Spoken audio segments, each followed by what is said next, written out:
Hello Physical Fiends, it's Jordan here with another Worth a Purchase where I play a game for a short amount of time to see if I would buy it myself. Today we are taking a look at Xuan Yuan Sword 7, which has been out on other consoles for a few years now, but has been ported downwards to the Nintendo Switch. It's releasing digitally today, but there's also a physical version you can purchase with the links in the description with a discount code, but I'll talk about that more later because would I buy it myself?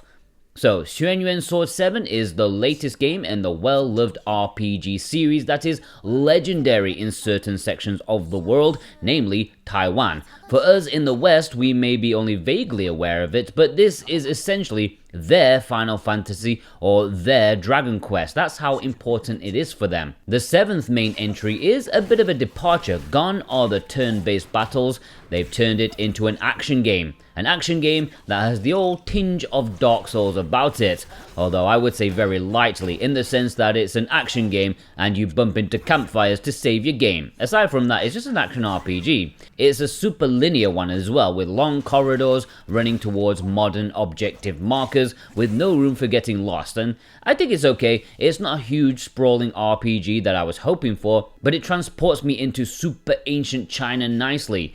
The combat has you using the shoulder buttons to attack. Where did this nonsense come from? Who pioneered action RPGs to use the shoulder buttons to attack? What a bizarre shift. You can whip out some magic attack style stuff to slow down time or trap enemies in a certain location. I guess that's promising. There is a big skill tree of sorts with different attack stances, like different forms of a kung fu, which gives you different special attacks. That's promising as well, even if so far the battles themselves haven't been anything to get too excited about.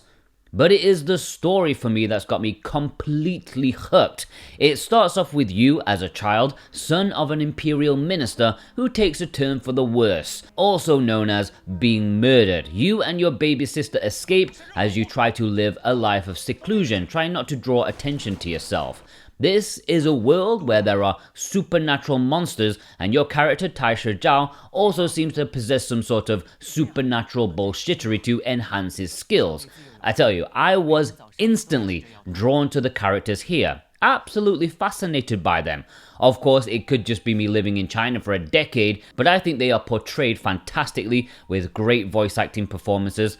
Of course, it's in Mandarin, but it's very professionally done. I immediately connected with them thanks to everyone's performance.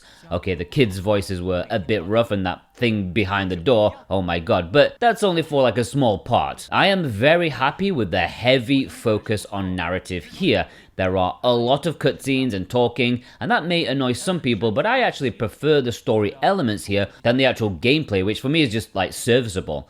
The presentation has obviously taken a bit of a hit in the transition to the Switch, but I think it's a decent port overall. I have to say it looks better in handheld mode than on a big TV. The frame rate is not perfect. There are some janky bits here and there, mostly when loading new areas and things like that, but I don't think it's gotten in the way of my enjoyment so far. I mean, this is a great looking game on PC, so I don't think we should be surprised about like a downgrade with animations, fidelity, and the good old textures loading about 3 seconds too late. It just does its job. What's not being downgraded, however, is the utterly amazing music. Oh my god, I need to find out who the composers are for this game, because it has seriously excellent music.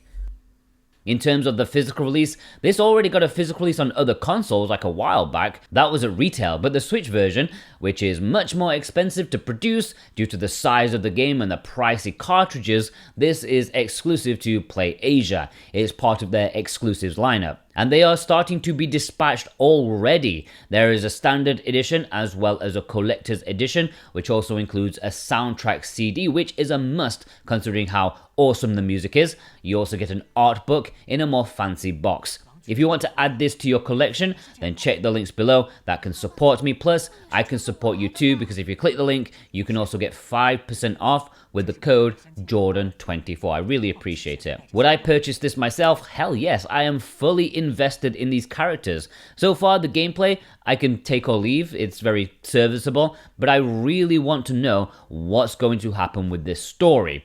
Perhaps if you own a different console, you may want to get it on there due to, better visuals, but I don't mind it on my Switch too much, especially playing it in handheld mode, and I'm sure we're all used to these kind of visuals on Switch by now. But yeah, I'm thoroughly invested, and PlayAsia already dispatched my physical copy. Will you buy it too? Let me know. Have you played it before? What did you think? Let everybody know, okay? Have a good day.